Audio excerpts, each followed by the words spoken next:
Professor Yunus মাঝে মাঝে ভুলে যান উনি কোথায় থেকে ক্ষমতা পেয়েছেন, ওনার ক্ষমতার উৎস কি। আমরা এটা ওনাকে মনে করে দিতে চাই। উনার ক্ষমতার উৎস বাংলাদেশের আপামর জনগণ। এই আপামর জনগণই প্রফেসর ইউনূসের সরকারকে ক্ষমতায় রাখছে।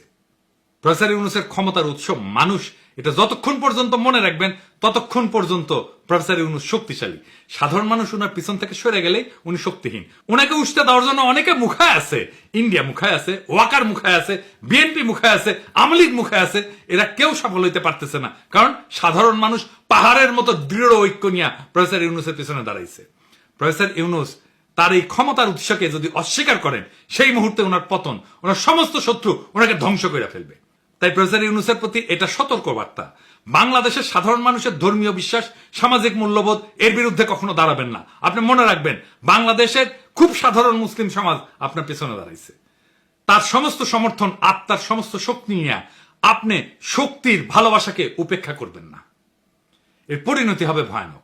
এই নারী নীতিতে কি আছে আমরা পুরোটা পড়ে দেখিনি, কিন্তু যে স্যাম্পল বা ট্রেলার দেখলাম তাতে বাংলাদেশের সাধারণ মানুষ শঙ্কিত। আমি আশা করব সাধারণ মানুষের সংখ্যাকে গুরুত্বের সাথে বিবেচনা করবেন। এই নারী নীতি ব্যাপক পর্যালোচনা ছাড়া কোন সংস্কারের পথে অগ্রসর হওয়া উচিত হবে না।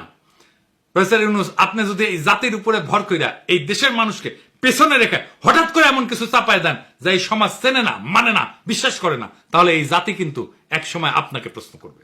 আপনার শক্তি কিন্তু বিদেশি মিডিয়া না বা ডোনাররা না, আপনার শক্তি এদেশের আপামর জনগণ, মুসলমান, তাদের সন্তান, যাদের হৃদয়ে আপনার উপরে এখনো বিশ্বাস আছে।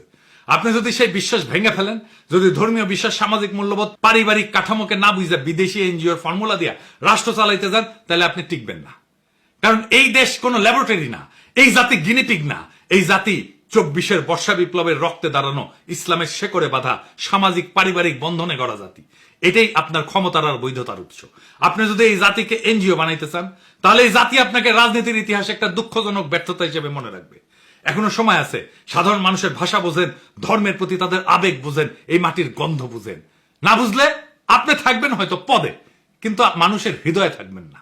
মনে রাখবেন, এই জাতি অনেক ধৈর্য ধরে, কিন্তু একবার যদি জায়গা ওঠে, ফাগুনের আগুনের মতো ছড়ায় পড়ে। সেই আগুন কিন্তু কারো ক্ষমতা দেখে না, পদ দেখে না, অতীত দেখে না, ইতিহাস দেখে। ইতিহাসের এক সময়ের মহানায়কের স্মৃতি বিজড়িত বাসভবন মুহূর্তে গুড়ায় দেয় প্রবল ঘৃণায়। তাই সতর্ক হন, সংলগ্ন হন, এবং সবচেয়ে বড় কথা, মানুষের কথা শোনেন, আমাদের কথা শোনেন। আপনার ক্ষমতার আসল মালিক তারাই। ইনকিলাব জিন্দাবাদ।